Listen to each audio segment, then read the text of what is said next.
হাজিরিনে মজলিস মনে রাখুন, আর আমি লম্বা করব না, লম্বা করবার মতো পরিবেশ পাবো না, শুধু বিষয়টা বুঝিয়ে দিতে চাইছি। ও বাবাজি রে ভাইরা, মহান আল্লাহ আর অন্য আয়াতে জানিয়েছেন, ইয়া আইয়াতুহান নাফসুল মুতমাইন্না ইরজিই ইলা রাব্বিকি রাদিয়াতাম মারদিয়া ফাদখুলি ফি ইবাদি ওয়াদখুলি জান্নাতি। মহান আল্লাহ জানিয়েছেন, আল্লাহ তার নেক বান্দাদেরকে বলেন, ইয়া আইয়াতুহান নাফসুল মুতমাইন্না, হে প্রশান্ত আত্মা, নেক বান্দা বান্দিরা যখন মরণ দুয়ারে হাজির হয়, সরাসরি আমার আল্লাহ ওদেরকে মেসেজ শোনায়, ইয়া আইয়াতুহান নাফসুল মুতমাইন্না, হে প্রশান্ত আত্মা, সারা জীবন তুই ভালো কাজ করে খুশি হয়েছিলি। মহান আল্লাহ আরো মেসেজ দেন, ইয়া আইয়াতুহান নাফসুল মুতমাইন্না ইরজিই ইলা রাব্বিকি রাদিয়াতাম মারদিয়া ফাদখুলি ফি ইবাদি। মহান আল্লাহ বলেন, ও বান্দা, ফাদখুলি ফি ইবাদি, তুমি আমার নেক বান্দাদের দলে ঢুকে যাও। শুধু তুমি মউতটা বরণ করে নাও, তোমার মরণ হয়ে যাওয়ার সঙ্গে সঙ্গে ফাদখুলি ফি ইবাদি, তুমি আমার নেক বান্দাদের দলে ঢুকে যাও। নবীজিন, সিদ্দিকিন, সালেহিন, শুহাদা বান্দাদের দলে ঢুকে যাও। ওদখুলি জান্নাতি فلنسألن الذين أرسل إليهم ولنسألن المرسلين। মহান আল্লাহ জানিয়েছেন সূরাতুল আরাফের ভিতরে, মহান আল্লাহ ঘোষণা দিয়েছেন, ফালানাসআলান্নাল্লাযীনা উরসিলা ইলাইহিম, আমি আল্লাহ যাদের কাছে নবী রাসূলদেরকে প্রেরণ করেছি, যাদের কাছে আমি নবী রাসূলদেরকে পাঠিয়েছি, ওরা নবী রাসূলদের কাছে দ্বীনের দাওয়াত পাবার পরে, নবী রাসূলদের মেসেজ ওরা পাবার পরে, আল্লাহ পাকের প্রদত্ত মেসেজগুলো ওরা নবী রাসূলদের কাছে পাবার পরে ওরা কি জবাব দিয়েছে, ওরা কি অ্যানসার দিয়েছে, ওরা কি ফিডব্যাক দিয়েছে, মহান আল্লাহ জানিয়েছেন, ফালানাসআলান্নাল্লাযীনা উরসিলা ইলাইহিম, আমি আল্লাহ ওদেরকে এ ব্যাপারে অবশ্যই জিজ্ঞাসা করব।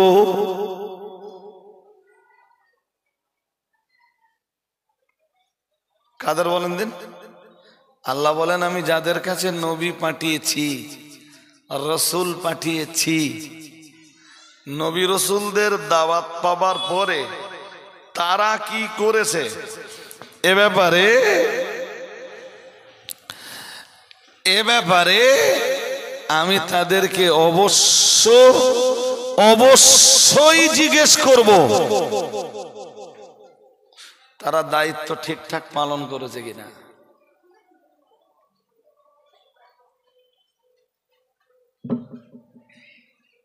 শুনছেন আমার কথা নাকি? নবী রাসূলদের দাওয়াত পাওয়ার পরে তাদের যে কর্তব্য দায়িত্বটা ছিল, সেই দায়িত্বটা তারা ঠিকঠাক পালন করেছে কিনা আল্লাহ জিজ্ঞাবেন।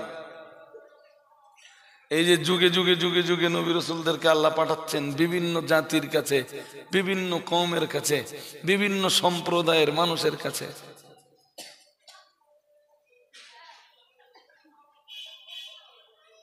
এখানে একজন নবী, তো ওই বিহারে আর একজন নবী, ফর এক্সাম্পল। তো ওই বিহারবাসীদের কাছে যাদেরকে আল্লাহ, যাদের জন্য আল্লাহ নবী রাসূল পাঠিয়েছেন, নবী রাসূলদের মেসেজ পাওয়ার পরে, এই বাচ্চাগুলো তো খুব উৎপাত করতেছে, কেমন দেন না, যেতে হবে না।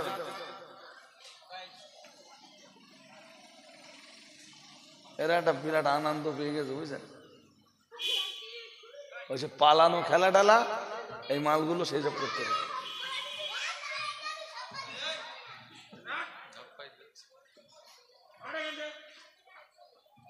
হাব ভাব দেখলে আমি বুঝতে পারি না। আমি ছেলেপিলে চড়াচ্ছি কত বছর জানেন? আজকে 2008, আজকে 2024, কত বছর হলো? মিথ্যা কথা বললে তাই বুঝতে পারি। যে মিথ্যা কথা বলতেছে। আমার একবার জিজ্ঞেস করেছিল একটা ছেলে, বলে হুজুর আপনি বুঝতে পারেন কি করে? আর তুই যখন আমার জায়গায় যাবি, এইটা তোর আর বলে বোঝানো লাগবে না, সেদিন এমনি তুই বুঝতে পারবি। পরিবেশ যদি নীরব না হয়,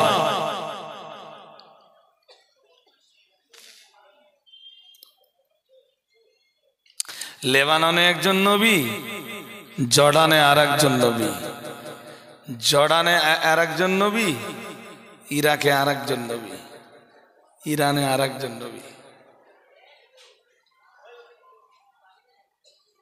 কোরআন কি বলেছে? ওমা কুন্না মুআযযিবিনা হাত্তা নাবআসা রাসূলা। মহান আল্লাহ জানিয়েছেন, ওমা কুন্না মুআযযিবিনা হাত্তা নাবআসা রাসূলা। যে জাতির কাছে, যে সম্প্রদায়ের কাছে আমি কোন নবী রাসূল পাঠাইনি, আমি তাদেরকে শাস্তিও দিব না। শাস্তিও, জোর করে বলেন, কে শাস্তি দেবেন না? আল্লাহ। কাদেরকে দিবেন না? যাদের কাছে। এর মানে এইটা যে পৃথিবীর সব জাতি, সব গোষ্ঠীর কাছে আল্লাহ নবী রাসূল পাঠিয়েছেন। আর একটু মন খুলে, কিসের জন্য?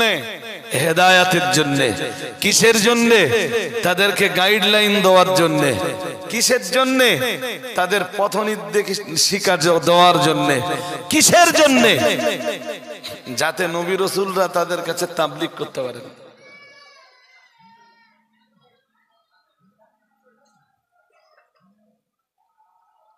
তাবলীগ কি দিয়ে হবে? আরে আমাদের নবীর উপর না কোরআন নাযিল হয়েছে, তাই বলছে কোরআন দিয়ে। আমাদের নবীর আগের নবী রাসূলদের কাছে কোরআন ছিল? কথা বলেন। ছিল ছিল। তা কি দিয়ে হবে? ইয়া আইয়ুহান নাবিয়্যু ইন্না আরসালনাকা শাহিদাও ওয়া মুবাশশিরাও ওয়া নাযীরা ওয়া দাঈয়ান ইলাল্লাহি বিইযনিহি ওয়া সিরাজাম মুনীরা। মহান আল্লাহ জানিয়েছেন, আমাদের নবীর এখানে পাঁচটা গুণের কথা উল্লেখিত হয়েছে। মহান আল্লাহ এক নম্বরে জানিয়েছেন, ইয়া আইয়ুহান নাবিয়্যু, হে আমার নবী, ইন্না আরসালনাকা, নিশ্চয়ই আপনাকে পাঠানো হয়েছে, শাহিদান, একজন সাক্ষ্যদাতা রূপে। গুণে নেন পাঁচটা গুণ নবীর। এই যে আমার দিকে তাকাতে হবে বাজি, গুণ কটা?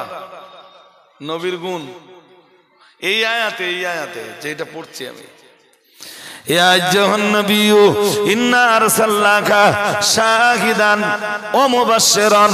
মহান আল্লাহ জানিয়েছেন, এক নম্বরে আপনাকে পাঠানো হয়েছে সাক্ষ্যদাতা রূপে। দুই নম্বরে মহান আল্লাহ আবার জানিয়েছেন, ওয়া মুবাশশিরান, আপনাকে পাঠানো হয়েছে সুসংবাদ দাতা রূপে। আর একটু মন খুলে, কিসের সুসংবাদ? জান্নাতের। কিসের সুসংবাদ?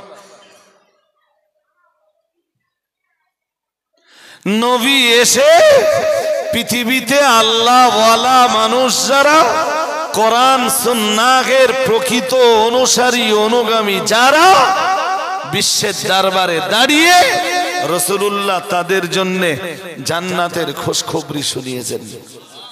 আর একটু মন খুলে, সেই খোঁজখবরি আজও পৃথিবীতে আছে। আজও পৃথিবীতে বিশ্বাস করে না বোধহয়, বিশ্বাস হচ্ছে না যে আজও জান্নাতে যাওয়ার সুসংবাদ মানুষের জন্য নেই। নেই। এত স্লো বলতেছেন কেন কথা আপনারা?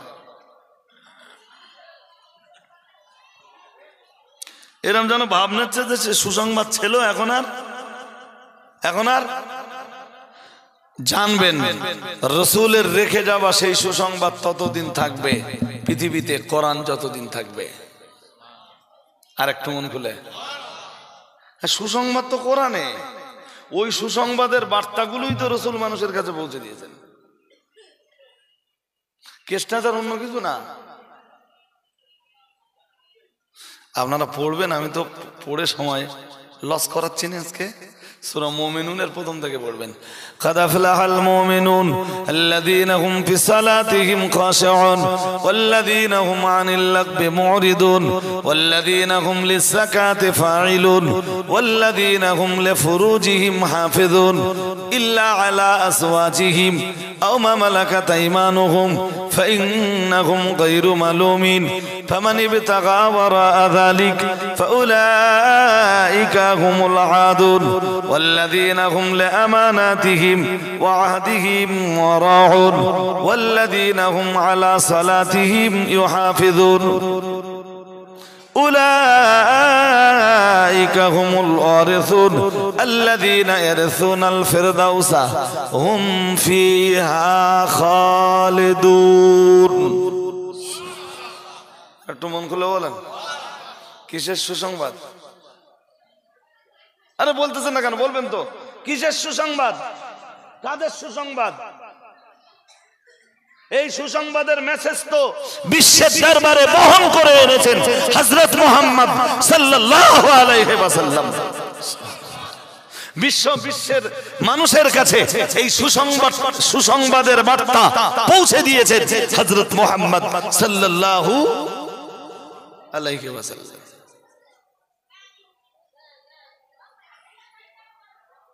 শুনছেন নাকি না শুনছেন না? 7টা কাজ লাগবে আপনার। কটা? জোর করে বলেন। 7টা কাজ লাগবে। 7টা কাজ যদি করতে পারেন, আল্লাহ এই 7টা কাজের কথা বলার পরে এবার বলতেছেন উলাইকা হুমুল ওয়ারিসুন। মহান আল্লাহ বললেন ওরা হবে জান্নাতের ওয়ারিস। আর একটু মন খুলে, কিসের ওয়ারিস? জান্নাতের ওয়ারিস ওদেরকে বানাবেন আল্লাহ। আমরা যেন আর একটু জিজ্ঞেস করলাম আল্লাহর, আল্লাহ এটা তো বুঝলাম যে জান্নাতের ওয়ারিস আপনি বানাবেন, বাট কোন জান্নাতের ওয়ারিস বানাবেন আল্লাহ? আপনি তো অনেকগুলো জান্নাত বানিয়েছেন, কোন জান্নাত দিবেন আল্লাহ? আল্লাহ পাক সঙ্গে সঙ্গে বলে দিলেন, মহান আল্লাহ জানিয়ে দিলেন আল্লাযীনা ইয়ারসুনাল ফিরদাউসা হুম ফিহা খালিদুন। মহান আল্লাহ জানিয়েছেন, আল্লাহ পাক রব্বুল আলামিন ঘোষণা দিয়েছেন, আমি শুধু জান্নাতের ওয়ারিস বানাবো তাই না, ওই 7টা আগুন যারা জোগাড় করতে পারবে, ঈমান গ্রহণের পরে যারা ওই 7টা গুণ জোগাড় করতে পারবে, আমি তাদেরকে আমার জান্নাতের ওয়ারিস বানাবো তাই না, আল্লাহ পাক আবার বললেন আল্লাযীনা ইয়ারসুনাল ফিরদাউস। মহান আল্লাহ বললেন আমি তাদেরকে জান্নাতুল ফিরদাউসের ওয়ারিস বানাবো। আরে একটু মন খুলে বলেন, কোন জান্নাত? কটা কাজ লাগবে? কয় হয়েছে দেখেন দিন? ঈমান আনার পরে আরো 7টা কাজ লাগবে। কয়টা? সবাই বলুন। নামাজ দিয়ে শুরু আর নামাজ দিয়ে শেষ। নামাজ দিয়ে কত বুঝেননি? 7 কাজের প্রথম কাজ আর 7 কাজের শেষ কাজ। আপনি জিজ্ঞাতে পারেন হুজুর নামাজের কথা 2 বার না দিত 1 বার দিতে পারতেন, আল্লাহ দিলেন কেন? প্রথমবার যেটা দিয়েছেন قد أفلح المؤمنون الذين هم في صلاتهم خاشعون। মহান আল্লাহ 1 নম্বরে দিয়েছেন নামাজের ভিতরের বিনয়তা। কি লাগবে? ছটফটানি ভাব। মানে মসজিদে গিয়ে ছটফট করতে হবে, কখন বেরোবো।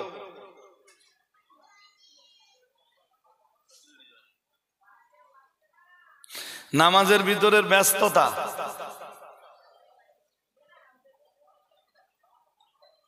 দোকান খোলা আছে, খরিদ্দার ধরতে হবে। ধান কাটা আছে, আকাশে বড্ড মেঘ, বাড়ি না পৌঁছাতে পারলেও মাঠে জালি দিতে হবে। নামাজে ও তাড়া করে বেড়াচ্ছে।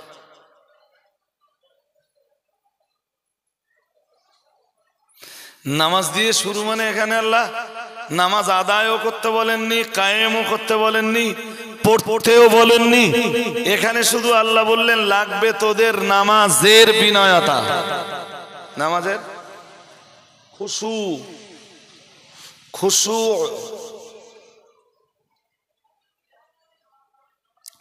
আল্লাহ পাকের বান্দা মনে রাখুন, খুশু নামাজের ভিতরে আপনার তো তখনই জায়গা পাবে যখন আপনার ভিতরে এই বিনয়তা, আপনার ভিতরে তখনই জায়গা পাবে এই বিনয়তা, এই বিনম্রতা তখনই আপনার ভিতরে জায়গা পাবে যখন আপনি নামাজ আদায় করবেন রাসূলের দেওয়া থিওরি অনুযায়ী। মুহাম্মদুর রাসূলুল্লাহ সাল্লাল্লাহু আলাইহি ওয়াসাল্লাম, আল্লাহ পাকের নবী জানিয়ে দিয়েছেন, ও আমার সাহাবীরা মনে রাখো, تعبد الله كأنك تراه فإن لم تكن تراه فإنه يراك। মুহাম্মদুর রাসূলুল্লাহ সাল্লাল্লাহু আলাইহি ওয়াসাল্লাম নবী আমার জানিয়ে দিয়েছেন, তুমি এমন ভাবে আল্লাহর ইবাদত করো, এমন ভাবে তুমি সালাত আদায় করো, এমন ভাবে তুমি নামাজে দাঁড়াও, কান্নাকা তারাহু, যেন তুমি তোমার আল্লাহকে দেখছো, যেন তুমি তোমার আল্লাহকে। এই মানসিকতাটা থাকলে ব্যস্ততা তাড়া করবে না, ছটফটানি তোমাকে তাড়া করবে। তোমার দেহ মসজিদে থাকবে, মন ভাতের হাঁড়িতে থাকবে না। এখন তো মুসল্লির দেহ মসজিদে, মন হসপিটালে। কোথায়? জোর করে বলে না কোথায়। এ তো ফর এক্সাম্পল, এক একজনের মন এক এক জায়গায় ঘুরে বেড়াচ্ছে, শুধু দেহটা কোথায় পড়ে আছে? দেহটা মসজিদে দাঁড়িয়ে আছে।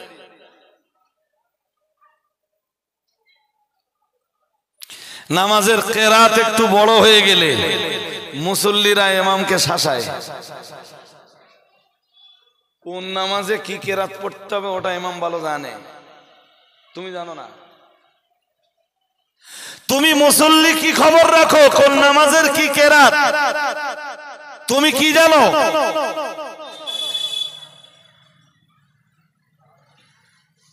মসজিদে নববীতে যারা সালাত আদায় করেছেন তারা জানেন, দাঁড়িয়ে দাঁড়িয়ে মুসল্লিদের পা লেগে যায়।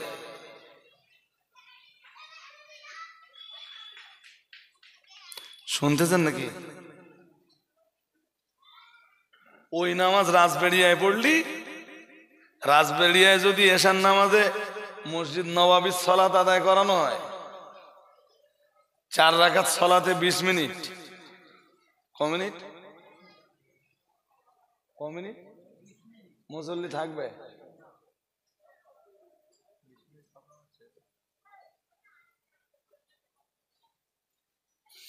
যে আল্লাহ খুব ভালো জানে যে এসব পার্টি পাইকুড়ি মার মারবে।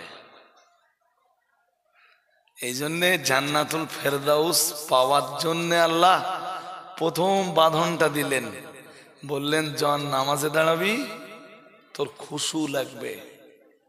খুশুটা আসবে তখন যখন তুই নামাজে দাঁড়িয়ে ভাববি তুই তোর রবকে দেখতেছিস। শোন, আনতা আবুদাল্লাহ কান্নাকা তারাহু ফাইন লাম তাকুন তারাহু ফাইন্নাহু ইয়ারাকা। ও ভাইরা আমার, মনে রাখুন মুহাম্মাদুর রাসূলুল্লাহ সাল্লাল্লাহু আলাইহি ওয়াসাল্লাম নবী আমার জানিয়ে দিয়েছেন, তোমরা আল্লাহর ইবাদত এমন ভাবে করবা, সালাত এমন ভাবে আদায় করবা, নামাজ এমন ভাবে আদায় করবা, কান্নাকা তারাহু, যেন তুমি আল্লাহকে দেখছো। ফাইন লাম তাকুন তারাহু, তুমি যদি আল্লাহকে না দেখতে পাও, ফাইন্নাহু ইয়ারাকা, অন্তত তুমি এই বিশ্বাসটা করো, যদি তুমি আল্লাহকে না দেখতে পাও, দেখতেও তুমি পাবে না, যদি তুমি দেখতে না পাও তাহলে এই বিশ্বাসটুকু তুমি করো, ফাইন্নাহু ইয়ারাকা, তুমি আল্লাহকে না দেখতে পেলেও নিশ্চিত মহান আল্লাহ তোমাকে দেখতে পাচ্ছেন। আরেকটু মন খুলে বলেন, আপনি নামাজে দাঁড়িয়ে ছটফট করতেছেন, ব্যস্ততা তাড়া করে বেড়াচ্ছে, এটাই আল্লাহ দেখে না? জোর করে বলেন, দেখতে পায় না?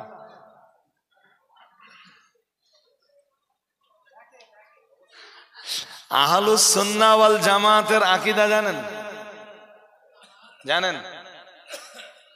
গভীর অন্ধকার রাতে, আমাবস্যার অন্ধকার রাতে, 7 তবক জমিনের উপরে, একটা 7 তবক জমিনের তলে একটা কালো পাথরের উপরে কালো রঙের পিঁপড়ে যদি ঘুরে বেড়ায়, আল্লাহ সেটাকেও দেখতে পায় এবং তার পায়ের চলার আওয়াজও আল্লাহ শুনতে পায়। কোথায় বলেছি বলেন? নিচে। নিচে কোন রাতে? গাঢ় অন্ধকার তো। এরপরে 7 তবক জমিনের নিচে কিসের উপরে ঘুরে বেড়ায়? কালো পাথর। পিঁপড়েটার রং কিরকম? অনেক সময় কালোয় কালোয় মিলে গেলে বোঝা যায় না, বুঝেননি? আরে বাবা, তুই একটা পুরো কালো কুকুর রাস্তায় শুয়ে থাকে, রাত্রিবেলা বোঝা যায় না।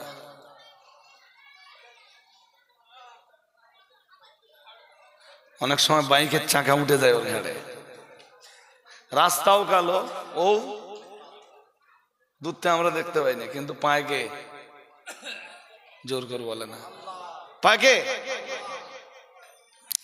ওয়ালা রাতাবি ওয়ালা ইয়াবিসিন ইল্লা ফি কিতাবিম মুবিন। মহান আল্লাহ জানিয়েছেন, ওমা তাসকুতু মিন ওয়ারাকাতিন ইল্লা ইয়ালামুহা। মহান আল্লাহ জানিয়েছেন, तमाम পৃথিবীতে যত গাছ আছে, আল্লাহ পাক রব্বুল আলামিন বললেন, ওমা তাসকুতু মিন ওয়ারাকাতিন ইল্লা ইয়ালামুহা। আল্লাহ পাক রব্বুল আলামিন বললেন, কোন গাছের পাতা ঝরে পড়লে সেটা আল্লাহর অবগতির বাইরে যায় না, সেটাও আমার আল্লাহর অবগতির ভিতরে থাকে। কোন গাছের পাতা কোন জায়গায় ঝরে পড়বার পরে জমিনের কোথায় পড়েছে, স্থলভাগে পড়েছে না জমি পানি ভাগে পতিত হয়েছে, মহান রব্বুল আলামিন সেটাও মহান রব্বুল আলামিন ভালো খবর রাখেন। আর একটু মন খুলে, গাছের পাতা কি পড়লে খবর রাখেন? তেঁতুল গাছে অনেক পাতা আছে না? হ্যাঁ না বলবে না? তেঁতুল গাছে পাতা যদি কারোর গুনতি দেওয়া হয়, পারবে? পারবে? ওই তেঁতুল গাছের একটা পাতা কোন শাখা থেকে ঝরে পড়েছে, জ্যানতে ঝরে পড়তেছে ওটাও আল্লাহ জানে, আর জমিনের যেই জায়গায় পড়তেছে ওটাও আল্লাহ। তেঁতুলির পাতা বড় না আমি বড়? কত? হ্যাঁ, আমরা বড়। তেঁতুলির পাতা ঝরে পড়লি ওটা যদি আল্লাহ বুঝতে পারে আর জানতে পারে আমরা কে কোথায় কি করছি, এটা আল্লাহ খবর রাখে না? এত ভালো মানুষ আপনারা, এত ভালো ভালো কথা বলতেছেন যে হ্যাঁ সব খবর রাখে। সন্ধ্যাবেলা লোকের কলার খাদিটা কেটা কাটতে যায়, হ্যাঁ, তো ওইটারে আল্লাহ দেখতে পায় না।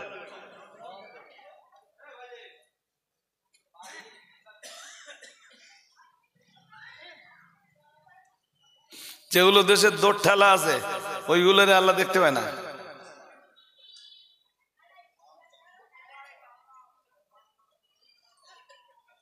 কি বলতেছেন ভালো করে বলেন, আমি শুনতে পাইনি। আমি জানো ও আল্লাহর আবার বলে নিচ্ছে, বলি কই যাচ্ছে। আচ্ছা, এসব গল্প ছাড়েন, গল্প ছেড়ে ভয় করুন আল্লাহকে। কাকে কাকে? আল্লাহ পাকের কোরআনের সূরাতুর রহমানের ভিতরে ওজন্যই মহান আল্লাহ ঘোষণা দিয়েছেন, ওলিমান খাফা মাকাম রাব্বিহি জান্নাতান। ও বাবাজিরা ভাইরা, আমি আগেই বলেছি আল্লাহ পাক রব্বুল আলামিন তার রাসূলকে দ্বিতীয় গুণ যেটা দিয়ে পাঠিয়েছেন, সে গুণটার নাম হলো মুবাশশিরা। মুবাশশির শব্দের বাংলা মানে হলো সুসংবাদদাতা। আল্লাহ পাক রব্বুল আলামিনের রাসূলের উপরে আল্লাহ কোরআন নাযিল করেছেন, আর ওই কোরআনে আল্লাহ জানিয়ে দিয়েছেন, ওলিমান খাফা মাকাম রাব্বিহি জান্নাতান। মহান আল্লাহ জানিয়েছেন দুনিয়ার যে মানুষগুলো আল্লাহর আদালতের সামনে একদিন দাঁড়াতে হবে, ও বাবাজিরা ভাইরা, এই রাজবেড়িয়ার যত মানুষ মারা যায়, মারা যাবার পরে সবাইকে আমরা কবরের ভিতরে রেখে আসি। হাড় হাড্ডি রক্ত গোশত মাংস সব মাটির সাথে মিশে যাওয়ার পরেও আমার আল্লাহ পাক রব্বুল আলামিন মানে মানুষের পচে যাওয়া, গলে যাওয়া, মাটির সাথে মিশে যাওয়া হাড় হাড্ডি রক্ত গোশত মাংস থেকে আল্লাহ পাক রব্বুল আলামিন আরেকবার আমাদেরকে বানাবেন, আরেকবার আমাদেরকে গঠন করবেন। মাটির ভিতর থেকে আল্লাহ আমার আপনার এই দেহটাকে আবার একবার বার করবেন। ও বাবাজিরা ভাইরা, সেদিন আল্লাহ পাক রব্বুল আলামিন আবার এর ভিতরে রূহটা ঢুকিয়ে দেবেন এবং কবর থেকে উঠাবেন। হাসরের ময়দানে আল্লাহ পাক রব্বুল আলামিন তার আদালতের সামনে দাঁড় করাবেন। আল্লাহ কোরআনুল কারীমে জানিয়েছেন, ওয়ানাদউ মাওয়াসিনাল কিসত লিয়াউমিল কিয়ামা। মহান আল্লাহ জানিয়েছেন সেদিন আমি ন্যায়ের দাঁড়িপাল্লা কায়েম করব। ও বাবাজিরা ভাইরা, এটা যারা বিশ্বাস করেছে তারাই হলো ঈমানদার। এই পুনরুত্থানকে যারা বিশ্বাস করেছে, কবর থেকে একদিন জিন্দা হওয়া লাগবে, আল্লাহ কবরের মাটির থেকে আপনার আমার দেহকে আরেকবার বার করতে পারবেন, এই বিশ্বাস যারা করেছে তারাই ঈমানদার। আর এই বিশ্বাস যারা না করেছে আদৌ তো তাদের ঈমান নেই। মহান আল্লাহ জানিয়েছেন এরপরে আমার আদালতের সামনে দাঁড়াতে হবে। ও ভাইরা আমার, কোরআনুল কারীমে সূরা রহমানে আল্লাহ বলেন, ওয়ালিমান খাফা মাকামা রাব্বিহি জান্নাতান। আল্লাহ পাক রব্বুল আলামিন জানিয়েছেন আমার আদালতের সামনে তোমাদেরকে দাঁড়াতে হবে। আল্লাহ জানিয়েছেন এই ভয়টা যার ভিতরে জায়গা পেয়েছে, এই ডর যাদের ভিতরে জায়গা পেয়েছে, আমি আল্লাহ পাক রব্বুল আলামিন বলছি জান্নাতান, তাদেরকে আমি আল্লাহ আমার দয়ার দুইটা জান্নাত নসিব করে দিব। কয় জান্নাত দিব? কাদেরকে দিব? বুঝতে পারেননি? তাহলে আওয়াজ বুঝতে পারেননি? এতক্ষণ ধরে বেকার বললাম। এই জন্য বলি যে সুর সব ছেড়ে দেন, যে শুধু গল্প শোনেন, বুঝতে সমস্যা কম হবে। বাট এর শ্রোতা তো শুন না দিলে মন ভরবে না। সুর বাদ দিয়ে গল্প শুনলে আওয়াজ ভালো বোঝা যায়। ওয়ালিমান খাফা মাকাম রাব্বিহি, রবের সামনে একদিন দাঁড়াতে হবে, এই ভয়টা। রবের ভয় বলিনি, রবের কাছে একদিন হবে না? হবে না? হ্যাঁ না বলেন দেখি, সবাই একমত? বুখারী শরীফের ৭৫-৬০ ইয়ানি ৭৫০৮। কত? বুখারী শরীফের ৭৫০৮ একটা হাদিস আছে।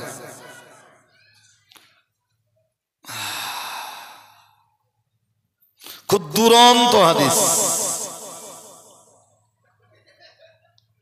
নবী একদিন সাহাবীদেরকে গল্প শোনাচ্ছেন, এসব কথা বলতে গেলে শুধু সময় যায়, শুধু সময় যায়, শুধু সময় যায়। একদিন নবী সাহাবীদেরকে গল্প শোনাচ্ছেন। গল্প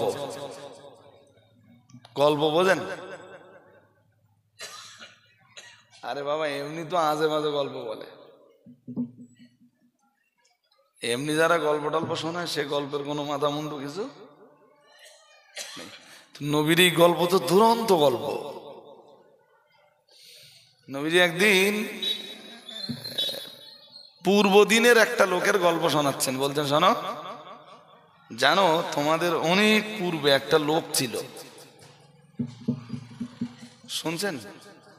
জানো তোমাদের পূর্বে, অনেক পূর্বে একটা লোক ছিল। লোকটার জীবনের কোনো ভালো কাজ ছিল না, ভালো কাজ নেই। তবে আতাহুল্লাহু মালা ওয়া বালাদান, আল্লাহ তাকে মালও দিয়েছিলেন, সন্তানও দিয়েছিলেন, সন্তানও দিয়েছিলেন, সম্পদও দিয়েছিলেন। সন্তান সম্পদ দুটোই দিয়েছিলেন আল্লাহ তাকে। বাট লোকটা এত সন্তানের বাবা হওয়ার পরেও আল্লাহর কৃতজ্ঞতা কখনো করেনি। তার জিন্দেগিতে কোনো ভালো কাজ নেই, সব খারাপ কাজ। বুখারী শরীফের হাদিসে আসছে, ফালাম্মা হাদারাতিল ওয়াফাত, যখন লোকটার যখন ওয়াফাতের টাইম এলো। কোন সময় ওয়াফাত বোঝেন না? মৌতের টাইম যখন লোকটার এলো, কাল আলে বানি, লোকটা তার ছেলেগুলো ডাকলো। শুনছেন নাকি? এই যে এই হাদিসটা, আমি হাদিসের গল্প শোনাতে শোনাতে হাদিসটা 12 করে ফেলেছি। নবীজির গল্প শোনাতে শোনাতে বললেন, লোকটার জীবনের কোনো ভালো কাজ ছিল না, যা ছিল সব পাপের কাজ। ফালাম্মা হাদারাতিল ওয়াফাত ক্বালা লিমানি আইয়া আবিল্লাকুম, ছেলেদেরকে ডাক দিয়ে বলল, তোমাদের বাবা কেমন বাবা? শুনছেন নাকি? না মনে নদীকে আছে, শুনতেছেন না? নবী জিজ্ঞেস বলতে পারবেন না, কারণ আমি বাংলায় বলতেছি, আর কবে বলতে শিখবেন? নবীজি বললেন লোকটার যখন ওয়াফাতের সময় এলো, মৃত্যুর বিছানাতেই ছেলেদেরকে ডাকলো, ডেকে বলল, আইয়া আবিল্লাকুম, তোমাদের বাবা কেমন বাবা? ছেলেরা সবাই এক বাক্যে জবাব দিল, ক্বালু খায়রু আবিন, বললেন আমাদের বাবা না খুব ভালো বাবা। আর লোকটার ভালো কাজ না থাকুক আর না থাকুক, ছেলেদের কাছে কি বাবা খারাপ? আর জোর করে বলে না, ছেলেদের কাছে বাবা খারাপ না ভালো? ভালো, ভালো বাবা। ছেলেরা সবাই বলল আপনি আমাদের কাছে খুব খুব ভালো বাবা। হাদিস শরীফ বিবরণ দিয়েছে, আল্লাহ পাকের রাসূল জানিয়েছেন, আল্লাহ পাকের হাবিব জানিয়েছেন, ওই লোকটা ছেলেদের কাছে ওসিয়ত করলো, এ ছেলেরা শোনো, আল্লাহ আমায় অনেক সম্পদ দিয়েছেন, আল্লাহ আমায় সন্তানও দিয়েছেন, পৃথিবীতে অনেক নাজ নেয়ামত দিয়েছেন, কিন্তু আমার জীবনের কোনো ভালো কাজ নেই। সুতরাং ছেলেরা, মরলেই তো আল্লাহ আমায় ধরবেন, মরলেই আমারে ধরবে না। এই দৌড় ঠেলাগুলো সহজে মরতে যায় না, মারা কাটা করে খায় যারা, এরা সহজে মরতে যায় না। আর ইমানদারের মৌতের কথা শুনলে কোনো ভয় নাই, মরে যাব কি আছে, এর চেয়ে ভালো জায়গা আখিরাত না, এই দুনিয়া ভালো। চাচা কিছু বলো না কেন বাবা? এই দুনিয়া ভালো না আখিরাত ভালো? আখিরাত ভালো, জোর করে বলতেছি। ইন্নাল্লাযীনা ক্বালু রাব্বুনাল্লাহু সুম্মা ইসতাকামু তাতানাজ্জালু আলাইহিমুল মালায়েকা আল্লা তাখাফু ওয়া লা তাহজানু ওয়া আবশিরু বিল জান্নাতিল্লাতী কুনতুম তুআদুন। আল্লাহ জানিয়েছেন নিশ্চয়ই পৃথিবীতে যারা বলে আল্লাহ আমাদের রব সুম্মা ইসতাকামু, এরপরে যারা ওই কথাটার উপরে প্রতিষ্ঠিত হয়ে যায়, মহান আল্লাহ জানিয়েছেন তাতানাসসালু আলাইহিমুল মালাইকা, আল্লাহ পাকের রাসূল জানিয়েছেন ওদের মরণের বিছানায় আল্লাহ রহমতের ফেরেশতারা হাজির হয়ে যায়। কোন ফেরেশতারা? যারা ঈমান আনে, যারা রবকে স্বীকার করে, রবের বিধানগুলোকে অক্ষরে অক্ষরে পালন করে। আমি এই আয়াতের ব্যাখ্যা দেওয়ার সময় পাচ্ছি না। নবীজি বলেন ওদের, মহান আল্লাহ বলেন ওদের মৃত্যুর বিছানায় রহমতের ফেরেশতা আসে, এসে বলে আল্লাহ তাকাবু, ভয় করিস নে। সবাই কাঁদে, বলো আশপাশে যারা আছে সবাই কাঁদে। বাড়ির বউ চোখ মুছতেছে, কচি লোকটার কচিগুলো চোখ মুছতেছে, ছেলে চোখ মুছতেছে, মেয়ে চোখ মুছতেছে, ভাই বোন চোখ মুছতেছে, আর ও ফেরেশতার কাছে, ও ফেরেশতা ওরে অবাইমানি শোনাচ্ছে আল্লাহ তাকাবু, ডার কা কোই বাত নেই, ওয়ালা তাহজানু, হুজুন কা ভি কোই বাত নেই, ভয়ও নেই, চিন্তাও না। তুই তো ভালো মানুষ ছিলি, তুই সারা জীবন আল্লাহকে পাওয়ার জন্য লড়াই করেছিস, এখন তো তোর সেই আল্লাহর কাছে যাবার সময় হয়েছে, ভয় করবি কেন? সুবহানাল্লাহ। আরেকটু আরো আওয়াজ দিয়ে বলেন, ভয় করবি কেন? যে আল্লাহকে পাওয়ার জন্য তুই সারা জীবন লড়াই করলি, এখন তো তোর সেই আল্লাহর কাছে যাবার কি হয়েছে? কথা বলে না, কি হয়েছে? আর আল্লাহ তো তোরে অনেক কিছু দিতে চান, জান্নাত দিতে চান, বাট জান্নাত তো তিনি দুনিয়ায় তোকে আল্লাহ দিবেন না, জান্নাত তো আল্লাহ তোকে দিবেন মরবার পরে। এই জন্য মউতটা না তোর জন্য একটা নাজরানা। আর শোন শোন, ওয়াবশিরু বিল জান্নাতিল্লাতী কুনতুম তুআদুন, এতদিন ধরে তোর জন্য যে জান্নাতের ওয়াদা করা হতো, তুই মরলেই সেই জান্নাত তোর নসিবে কবুল হয়ে যাবে। সুসংবাদ এখনো আছে না বিদায় নেছে? কি বলেছিলাম, কোরআন যতদিন সুসংবাদ, আর নবী তো ওই বার্তাগুলো দিয়েই বিশ্বের মানুষের কাছে তাবলীগ করেছেন। হাজিরিনে মজলিস মনে রাখুন, আর আমি লম্বা করব না, লম্বা করবার মতো পরিবেশ পাবো না, শুধু বিষয়টা বুঝিয়ে দিতে চাইছি। ও বাবাজি রে ভাইরা, মহান আল্লাহ আর অন্য আয়াতে জানিয়েছেন ইয়া আইয়াতুহান নাফসুল মুতমাইন্না ইরজিই ইলা রাব্বিকি রাদিয়াতাম মারদিয়া ফাদখুলি ফি ইবাদি ওয়াদখুলি জান্নাতি।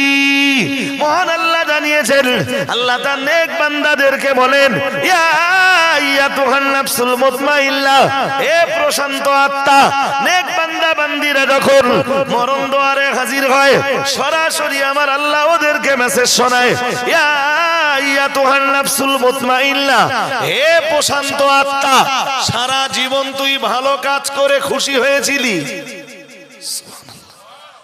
আর একটু মন খুলে বলেন, হ্যাঁ, সারা জীবন প্রচন্ড ঠান্ডা, ওই ঠান্ডায় শুনেছে যদুরাটি কাইম সাহেব আসতেছে, ওই বুড়ো মানুষ হাঁটতে হাঁটতে সেই যদুরাটি গেছে। কি ব্যাপার? একটু কোরআন হাদিসের বয়ান শুনলি ওর মনটা ঠান্ডা হয়। শুনছেন নাকি? শুনছেন? রাত্রেবেলা বিছানায় শুয়ে যতক্ষণ ঘুম না আসে ও ততক্ষণ তসবিহ, তাহলিল, তাজকির, তাকবীর, ফজরের নামাজ পড়ে ওই যে নামাজের মুসাল্লায় বসে, কাজ কাম নেই, 9টার আগে আর ওঠে না, একভাবে তসবিহ, তাহলিল, তাজকির, জিকির, ফিকিরি মশগুল থাকে। ও শুধু ভালো কাজ করি আত্মাটা ঠান্ডা হয়। মদ, গাঁজা, জুয়া, জেনা, ব্যভিচার, অনাচার, অত্যাচার, হারামি, বাটপাড়ি, এসবের নাম শুনলে ওর ঘৃণা হয়। ওর ওর ওর এই নাফস হলো নাফসুল মুতমাইন্না, প্রশান্ত আত্মা। শুধু ভালো কাজ করে যে আত্মা শান্তি পেয়েছে। আল্লাহ ডাইরেক্ট মেসেজ দেয়, ডাইরেক্ট, ইনডাইরেক্ট না। হে প্রশান্ত আত্মা, ইরজি ইলা রাব্বিকা রাদিয়াতাম মারদিয়া, পৃথিবীতে থাকবার সময় তোর আর নেই, তোর সময়কাল শেষ হয়ে গেছে, এখন তোর রবের কাছে। এতদিন তুই যে কষ্ট করতেছিস তোর রবের জন্যে, তোর সেই রবের কাছে তোর যাওয়ার সময় হয়েছে। সন্তুষ্ট চিত্তে, খুশি মনে তুই তোর রবের কাছে ফিরে আয়। আর একটু কে মেসেজ দেয়? জোর করে বলেন। সবাই কাঁদতেছে না? হ্যাঁ না বলে না? সবাই কাঁদতেছে তো, আর ও কি মেসেজ পাচ্ছে? এইরকম একটা জীবন তৈরি করুন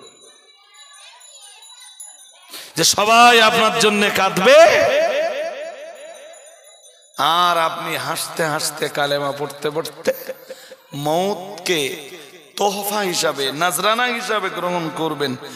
যেই চোখ বন্ধ করবেন, মহান আল্লাহ আরো মেসেজ দেন, ইয়া আইয়াতুহান নাফসুল মুতমাইন্না ইরজিই ইলা রাব্বিকি রাদিয়াতাম মারদিয়া ফাদখুলি ফি ইবাদি। মহান আল্লাহ বলেন, ও বান্দা, ফাদখুলি ফি ইবাদি, তুমি আমার নেক বান্দাদের দলে ঢুকে যাও। শুধু তুমি মউতটা বরণ করে নাও, মউত তোমার মরণ হয়ে যাওয়ার সঙ্গে সঙ্গে ফাদখুলি ফি ইবাদি, তুমি আমার নেক বান্দাদের দলে ঢুকে যাও। নবীজিন, সিদ্দিকিন, সালেহিন, শুহাদা বান্দাদের দলে ঢুকে যাও। ওদখুলি জান্নাতি। সুবহানাল্লাহ। এবং আমার জান্নাতেও ঢুকে যাও। সুবহানাল্লাহ বলতে পারেন না? আরেকটু মন খুলে। আর গতদিন হজ করেছিল মনে আছে? ওই যে পাড়ায় এসেছিল, কোন পাড়া ডাক্তার মনে আছে? বলেছিল আসিয়ার দেহ দুনিয়ায়। আসিয়া কোথায় মনে নেই? কথা বলে না। এই আয়াতগুলো সব ওর রিলেটেড। এটা রজব আলী সাহেবের নিজের কোনো বক্তব্য না, এটা কোরআনের বক্তব্য। তুমি এমন জীবন তৈরি করো, তোমার দেহ পড়ে থাকবে দুনিয়ায়, মানুষ তোমার দেহটা নিয়ে কাঁদবে, তুমি ততক্ষণে কোথায় কোথায়? এইরকম একটা জীবন তৈরি করো। এটা আমি জানি রাজবাড়িয়ার মানুষ আজ থেকে না, আজকে বহু বছর। ডাক্তার যখন আমার প্রথম দাউদ করে আনে, আমি তখন ছেলে মানুষ, মানে বয়সে অনেক কাঁচা। আমি দেখতে দেখতে বহু বছর হয়ে গেছে। রাজবাড়িয়ার মানুষের কাছে বহু ভালোবাসা, ভক্তি, শ্রদ্ধা, আন্তরিকতা, মহাব্বত পেয়েছি। গত মজলিসে না তার আগের মজলিসে বলছিলাম, বহু মানুষ এই রাজবাড়িয়া থেকে ঝরেও গেছে, যারা আমাকেও ভালোবাসতো। আল্লাহ আপনি তাদের কবরগুলোকে জান্নাতের বাগান বানিয়ে দেন। আলেমদের মহাব্বতটাকে তাদের জিন্দেগির গুনাহ সমূহের কাফফারার কারণ বানিয়ে দেন। বলুন আমিন। সবাই বলেন আমিন। বহু লোক দেখতাম সামনে বসে থাকতেন, এসে আজ তারা কবরের মাটির মানুষ। আল্লাহ তাদেরকে ক্ষমা করে দেন। আজও তারা বেঁচে থাকলে এই মজলিসে পাওয়া যেত। কিছু লোক আছে ভাই, যারা সত্যি আমাদের কোনো মজলিস বাদ দেয় না, এবং সামনের দিকে এসে বসে যাবে। যাক যাক, তো আমি তো বলতে বলতে অনেক দূর চলে এসেছি, অনেকটা দূরে আমি চলে এসেছি। জি কি বোঝাচ্ছিলাম বলেন দিন? ওই লোকটা মনে আছে? ওই লোকটা কি, ছেলেরা কি বললে খুব ভালো বাবা আপনি, কিন্তু লোকটার জীবনে কোনো ভালো কাজ হয় না। ভালো কাজ, হ্যাঁ বললো তোমাদের বাবা কেমন বাবা? তাহলে ভালো বাবা, খুব ভালো বাবা।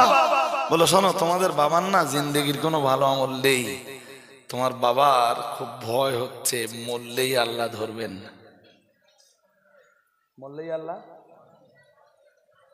যে কারণে তোমরা একটা কাজ করো, ইদা মুত্তু ফাহরিকুনি, যখন আমি মরে যাব তোমরা এই হাদিসটা আর একদিন শুনে নেবেন একটু বিস্তার করে। আর কি এসব বিস্তার করে যে কোনো জিনিস গুছিয়ে বুঝিয়ে বলবার জন্য সময় দরকার আলাদা। বলেন ইদা মুত্তু ফাহরিকুনি, আমি মরে যাবার পরে, আমি মরে, আপনি তার হাদিসটা পড়েন, বাংলা আছে নিচে দেখেন। আমি মরে যাবার পরে তোমরা আমাকে ফাহরিকুনি, আগুন দিয়ে জ্বালিয়ে দিল, যাতে আমাকে আল্লাহর আদালতের সামনে দাঁড়াতে না হয়। তারপর তাহলে আমি যখন পুড়ে যাব, পুড়ে যখন কয়লা হয়ে যাব, তোমরা আমার এই পোড়া কয়লাগুলোকে তোমরা ছাই বানিয়ে দিও। তাহলে তারপর তাহলে প্রচন্ড বাতাসের সময় সমুদ্রের পানির উপরে তোমরা এই ছাইগুলোকে উড়িয়ে দিও, যাতে আমাকে আর জিন্দা না হতে হয় আর আল্লাহর আদালতের সামনে দাঁড়াতে না হয়। আল্লাহর আদালতের সামনে আমি দাঁড়ালে আল্লাহ আমাকে জাহান্নাম দেবেই, কোনো সন্দেহ নেই। বুখারী শরীফের হাদিস বয়ান দিয়েছে প্রিয় নবী মুহাম্মদুর রাসূলুল্লাহ সাল্লাল্লাহু আলাইহি ওয়াসাল্লাম, আল্লাহ পাকের নবী সাহাবীদেরকে গল্প শোনাচ্ছেন। লোকটা ছেলেদের কাছে ওসিয়াত করে মারা গেল। মরে যাওয়ার পরে ছেলেরা ওসিয়াত মতো তার বাবার লাশটাকে পুড়িয়ে দিল। যখন কয়লা হয়ে গেল, পোড়া কয়লাগুলোকে ছাই বানালো। ছাইগুলোকে প্রচন্ড বেগের বাতাসের সময় সমুদ্রের পানির উপরে উড়িয়ে দিল। শুনছেন নাকি? ভয় কিসের? আল্লাহ আমার শাস্তি দিবেই। আর যদি এইভাবে আমার লাশের ছাইগুলো উড়িয়ে দেয়, এক জায়গায় না বহু জায়গায় করে দেয়, আমাকে যদি জিন্দা না হতে হয় আল্লাহর কাছে হিসাবটাও দিতে হবে। হাদিসে এসছে কি জানেন? একটা শব্দ, ছেলেরা মরে যাওয়ার পর তাই করলো, ছাইগুলো সমুদ্রের পানিতে ভাসতেছে, এক জায়গায় না বহু জায়গায়। আল্লাহ শুধু বললেন কোন হয়ে যাও, জিন্দা হয়ে যাও। বুখারী শরীফের হাদিসে আসতেছে সঙ্গে সঙ্গে জিন্দা হয়ে গেল। সুবহানাল্লাহ বলেন। এই ডাক্তারের তো পড়তে দিয়েছিল বাংলাটা, সঙ্গে সঙ্গে লোকটা জিন্দা হয়ে গেল। জিন্দা হতেই আল্লাহ জিজ্ঞাসা বললেন, তুই এরকম ওসিয়াত করলি কেন? কোন ওসিয়াত? তাহলে তোর ওসিয়াত হলো তুই মরে যাবার পরে তোরে পুড়িয়ে দেবে, ছাই বানিয়ে দেবে, ছাইগুলো উড়িয়ে দেবে। আল্লাহ আপনার ভয়। কার ভয়? জোর কর। হ্যাঁ, এই যে সমুদ্রের উপরে ছাইগুলো ছড়িয়ে দিলে ওরে আল্লাহ জিন্দা করলে, নবীর এই কথা সত্যি না মিথ্যা? হ্যাঁ হ্যাঁ, আমাদের এই কবরে শুইয়ে দিচ্ছে, আমাদের আর আল্লাহ জিন্দা করতে পারবে না। যে আল্লাহ ওই সমুদ্রের ভাসমান ছাইগুলোকে, ঢেউকে নির্দেশ দিল, ঢেউ ছাইগুলোরে এক জায়গায় করে দিল। এরপরে আল্লাহ বললেন কোন হয়ে যা, মানে জিন্দা হয়ে যা। ও জিন্দা হয়ে গেল, ওর দেহ তৈরি হলো, ও জিন্দা হয়ে গেল। তা আল্লাহ আমাদের পারবে না?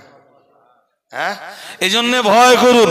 ওয়ালিমান খাফা মাকাম রাব্বিহি জান্নাতান, মহান আল্লাহ জানিয়েছেন শুধু এই ভয়টা যাদের ভিতরে রয়েছে, ওয়ালিমান খাফা, যে মানুষটা ভয় পায়, রাব্বিহি তার রবের ভয়, মাকাম রাব্বিহি রবের কিসের ভয়? রবের সামনে দাঁড়াতে হবে, রবের আদালতের সামনে দাঁড়াতে হবে। এই ভয় যে মানুষটা পায়, মহান আল্লাহ জানিয়েছেন জান্নাতান, আমি তাকে 2 জান্নাত দিব। আরে বলুন না কয় জান্নাত? কয় জান্নাত? কে দিবে? কাদের দিবে? আবার বলে আল্লাহকে ভয় করে।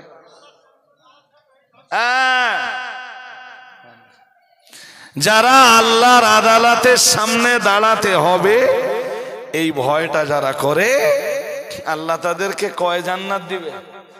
আল্লাহ খুব ভালো জানেন, যাদের এই ভয় আছে ওরা লোকের কলা, রাত্রিকের কারোর দৌড়, হাতে কলম আছে, ফাঁকি দেওয়ার জায়গাও আছে, এরপরও ফাঁকি। এ কথা শুনছেন নাকি? কার ভয়? আরে জোর করে বলতেছেন না কেন? কার ভয়?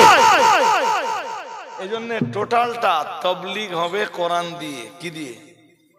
আর কোরআনে একদিকে থাকবে সুসংবাদ, আর একদিকে থাকবে জাহান্নামের, মানে তাবলীগের ভিতরে, ধর্ম প্রচারের ভিতরে একদিকে থাকবে জান্নাতের সুসংবাদ, আর একদিকে থাকবে জাহান্নামের, জোর করে বলে না, জাহান্নামের দুঃসংবাদ। জাহান্নামের ওদিকে সুসংবাদ হলে এদিকে কি হবে? বিপরীত শব্দ স্কুলে খুব একটা পড়েননি বোধহয়। অনেকেই জানেন, সবাই যে জানেন না তা না, ঠিক জানেন। সুসংবাদের বিপরীত বলুন বলুন। কোরআন দিয়ে তাবলীগ হবে, একদিকে সুসংবাদও থাকবে আর একদিকে দুঃসংবাদও। এবার একটু জোর করে বলেন দিন দেখি আপনারা, তবলিগ কি দিয়ে হবে? সবাই বলুন। একদিকে সুসংবাদ আর একদিকে, এবার শেষ কথাটা আপনারা বলুন একটু দেখি। কোরআন জানা না জানে ওরা তবলিগ করার উপযুক্ত?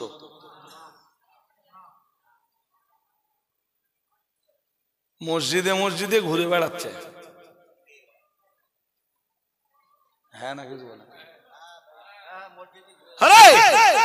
কোথায় গিয়েছিলি? তাহলে তবলিগ করতে। আর তুই তবলিগ করতে, তুই তো কোরআন জানিস না দিদি। তবলিগ কি দিয়ে হবে?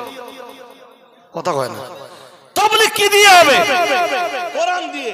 তা তুই তবলিগ করতে গেলে তুই তো কোরআন জানিস না, তাহলে না আমি শিখতে গেলাম, আমি এক্সিলেন্ট। তো শিখতে যাওয়ার নাম তো তবলিগ না, শিখতে যাওয়ার নাম তালিম। কি বলে? তাহলে হয় নাম পাল্টে দে। আমার কথা বুঝতে পারিনি। যদি বলিস তবলিগ করতে গিয়েছিলুম, তাহলে তোর কোরআন জানা লাগবে। কি লাগবে?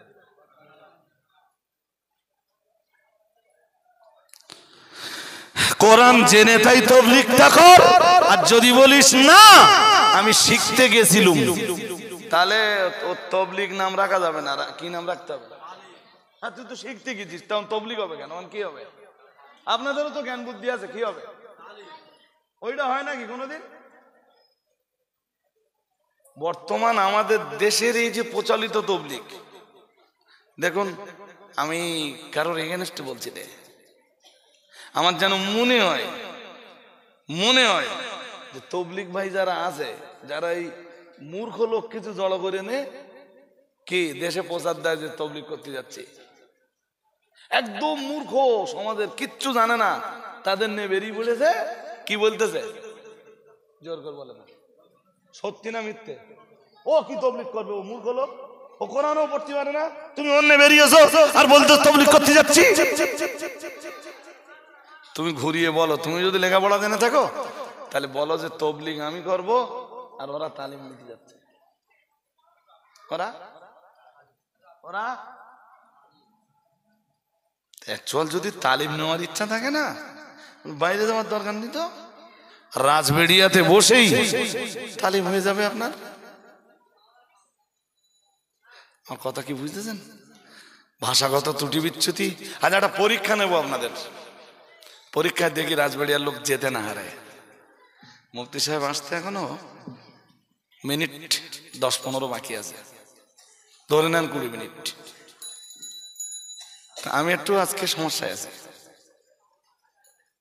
এই জন্য মাইকটা ছাড়বো, পরীক্ষা এটা নেব যে মুফতি সাহেবের ভালোবাসায় কারো উঠলি হবে না।